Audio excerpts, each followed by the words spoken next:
Excellence! Vous croyez où, monsieur? Pourquoi est-ce que vous vous permettez de crier comme ça? Nous sommes dans une présidence de la République, vous le savez? Bonjour, Excellence. Je voudrais rencontrer le président. Ah bon? Et voilà maintenant que vous pensez que vous avez le droit de rencontrer le président quand bon vous savez. Pourquoi est-ce que vous voulez rencontrer le président? Je voudrais rencontrer le président parce que c'est grave dans le pays et je voudrais lui faire part de certaines situations. Où est-ce qu'on est là? Est-ce que vous savez au moins qu'il y a un protocole d'État et qu'on ne rencontre pas le président comme on rencontre le vendeur de beignets? Et qui est-ce que vous êtes? Qui est-ce que vous croyez être pour pouvoir rencontrer le président aussi facilement?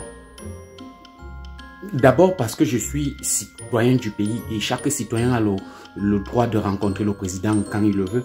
Et ensuite, je suis aussi de la famille présidentielle, donc c'est mon oncle, je voudrais le rencontrer. Écoutez, monsieur, il y a tout un protocole d'État, il y a une démarche à suivre. Et je ne sais pas trop pourquoi vous pensez qu'un simple petit cuisinier va se permettre de rencontrer le président comme bon lui semble. Je ne suis pas cuisinier, mais le majordome, c'est ça mon titre. Cuisinier ou majordome, c'est la même chose. Vous vous occupez de la maison ou pas? Alors, conservez ce poste. Continuez de vous occuper de la maison uniquement et laissez les hommes d'État gérer l'État. D'accord?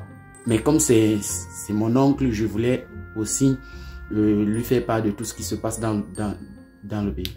Et vous pensez que ce pays est un pays dirigé par une famille parce que votre oncle est président de la République, vous avez le droit de le rendre. D'abord, je vous précise qu'il est votre oncle très éloigné.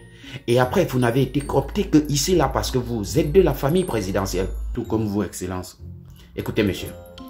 Désormais, si vous avez une nouvelle croustillante que vous voulez annoncer à monsieur le président, vous la passez d'abord par moi, monsieur le secrétaire général à la présidence de la République. Tous les pouvoirs m'ont été donnés pour représenter monsieur le président, vous êtes au courant? Alors, vous apportez la nouvelle et après, je verrai comment la transmettre à monsieur le président. Est-ce que c'est clair? Maintenant, dites-moi, quelle est cette nouvelle aussi croustillante que vous voulez annoncer au chef de l'État? Le truc, c'est que récemment, il y a plusieurs assassinats. Le peuple se pose des questions et j'ai pensé qu'il serait judicieux de dire à mon oncle ce qui se passe. Donc, c'est pour une simple histoire de quelques morts que vous voulez réveiller tout un président de la République? Vous croyez où là? D'accord, Excellence. Mais avec la vague des assassinats qu'il y a eu récemment dans le pays, il y a des gens qui se posent des questions. Il y a des gens qui se demandent pourquoi toutes les nouvelles que le président essaye d'envoyer au peuple, il envoie seulement par vous. Et du coup, les gens se posent des questions. Et je me suis dit que ce serait bien que lui-même décide de s'adresser à la nation ou qu'il descende voir le peuple. De toutes les façons, là, je suis au courant de la situation. Vous pouvez retourner tranquille dans vos fourneaux.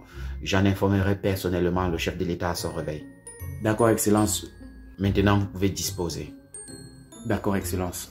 Vas-y, dis-moi. Bonjour, monsieur le chef de l'État. J'ai entendu quelqu'un m'appeler tout à l'heure. C'est comment? Il y a un problème? Non, monsieur le chef de l'État, c'est le majordome. C'est votre neveu qui était en joie tout à l'heure et il s'est un peu lâché. Mais j'avais l'impression que c'était grave. C'est une bonne nouvelle pour laquelle il criait mon nom comme ça. Oui, il était en joie, monsieur le chef de l'État. Il a voulu vous annoncer une très bonne nouvelle et je lui ai dit que j'allais me charger de la nouvelle. Et c'est quoi cette bonne nouvelle? Apparemment, le peuple est très en joie pour tout ce que vous faites pour lui et il a décidé de vous soutenir pour la prochaine élection présidentielle, monsieur le chef de l'État. Finalement, tout se passe toujours bien dans ce pays. Monsieur le chef de l'État, le peuple vous adore. C'est la raison pour laquelle tout le temps il produit des motions de soutien pour vous, monsieur le chef de l'État. Toutes les nouvelles que tu m'apportes sont bonnes. Comment est-ce que ça se fait qu'il n'y a que de bonnes nouvelles? C'est parce que nous sommes là, nous avons une équipe dynamique pour vous servir. Vous n'avez besoin que de vous reposer. Reposez-vous, monsieur le chef de l'État. Nous nous occupons de tout. Dis-moi, mon autoroute, il est à quel niveau? L'autoroute est terminée. On va vous inviter d'ici peu, monsieur le chef de l'État, pour l'inauguration. Mon stade, il est terminé? Votre stade est parfait. Il a été élu récemment le meilleur stade et le plus grand stade au monde. Et moi alors, qu'est-ce que j'ai fait dans tout ça? Tout ce que vous avez à faire, monsieur le chef d'État, c'est de vous reposer. Nous nous occupons de tout, monsieur le chef de l'État. J'ai besoin d'être informé de tout ce qui se passe. S'il y a un problème, alors tu me fais signe le plus tôt possible, d'accord? Je vous en informerai personnellement s'il y a un problème urgent qui requiert votre attention. Je vous en informerai personnellement, monsieur le chef de l'État. Allez-y, reposez-vous, monsieur le chef de l'État. Bon repos, monsieur le chef de l'État.